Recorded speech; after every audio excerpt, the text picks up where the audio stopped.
Alright, we got some transformation going on here, guys. Look at the workers we have today. Gonna put in one of those new raised beds there for just the herbs. We're having to dig out some old plants that have been there for years. Move some things around. Why he's supervising? Yes, I am the supervisor. Supervisor. Oh.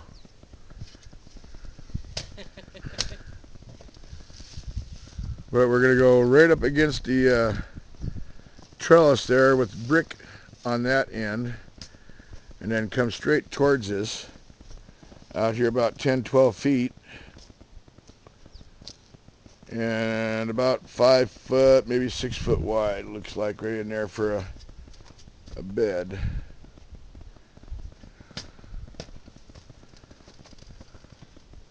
Gained quite a bit of ground in there. We gained 10 foot back towards the house.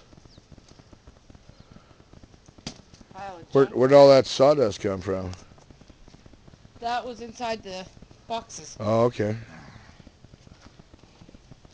We'll just mix that in with our mulch. Yeah. So He's having a little tough time over there on that. yeah, it looks like it. That was a fern plant, all kinds of fern, and that thing was probably about 5 foot high. Plus. And then we have a Japanese maple here that's going to have to be moved at some point in time. Pretty trees. And there's an old stump here that's just full of termites that I cut down further. It used to be an old ocean pine tree years ago. And there's a root wad and a half. This is David, my great nephew.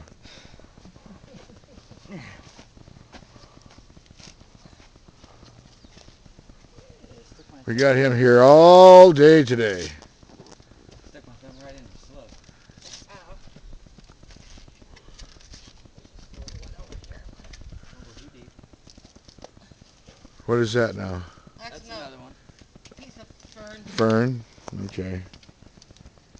And then we're going to treat this with a insecticide for killing ants, termites, spiders, all that kind of stuff. Bugs be gone. That's that stuff there. Bug be gone.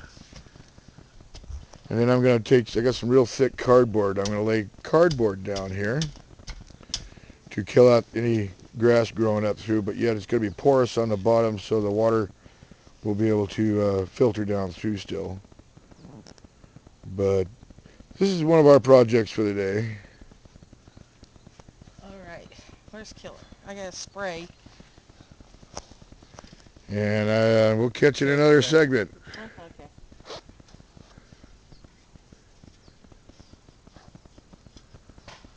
Oh, I'm going to show you some of those plum trees. We replanted those yesterday.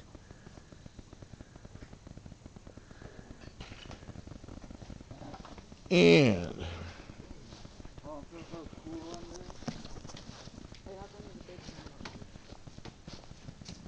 we got another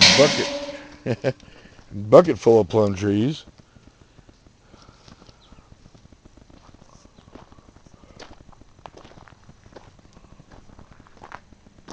And these are all the large plum trees I was telling you about.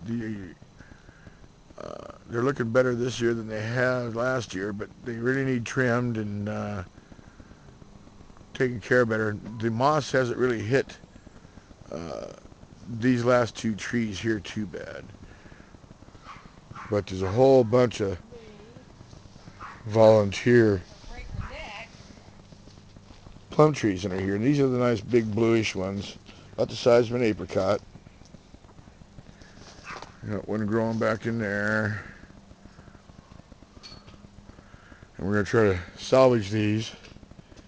Open this area up in here so we can reuse there's a lot of ground that's been covered over by weeds and blackberry briars and things like that. Then underneath this area, that's one another big plum tree there. I've cut and thinned a lot of the branches out and stuff, so we gotta get it loaded out of there today. Get it thrown over the bank down towards the river to kind of fill in some of the ground we lost over there on the riverside. Got a couple of rhododendrons and a rose tree, a rose plant there. Gotta get out of there. And I've got some black plastic I'm gonna lay in here, all along here, and kill out this ivy. And we're gonna remove this trellis area.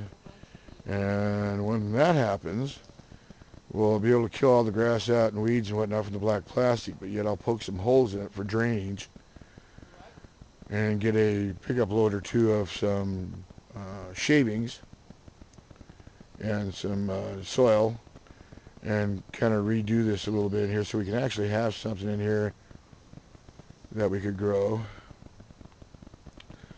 A lot of your cool stuff, cabbages and root potato, any kind of root stuff, radishes, lettuce, spinach, anything that grows in the fall or will tolerate cooler temperatures. That's one area we're going to be working on to put some things in.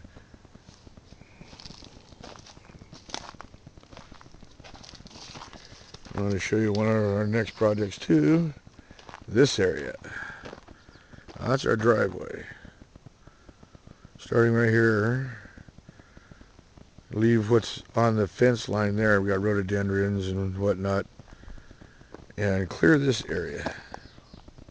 It's got salmon berries and ivy ground cover that we don't really need.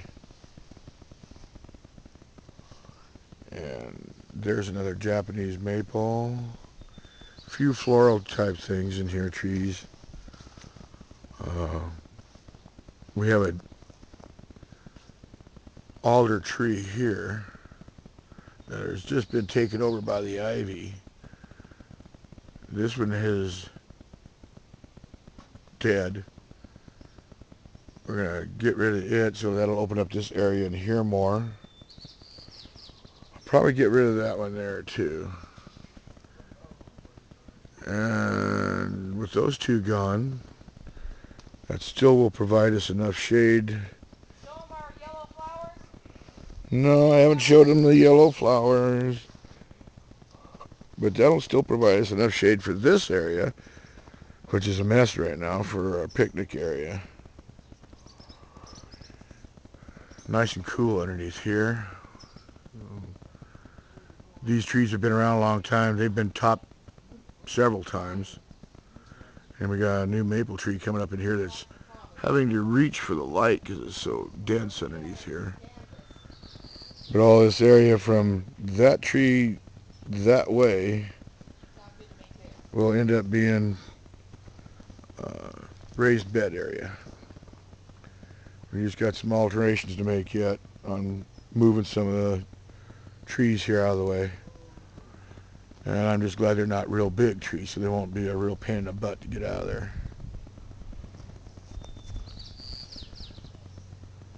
And there's Rosie. Let me see that. And David. That was a perfect picture. Look at just right up with these berry eyes.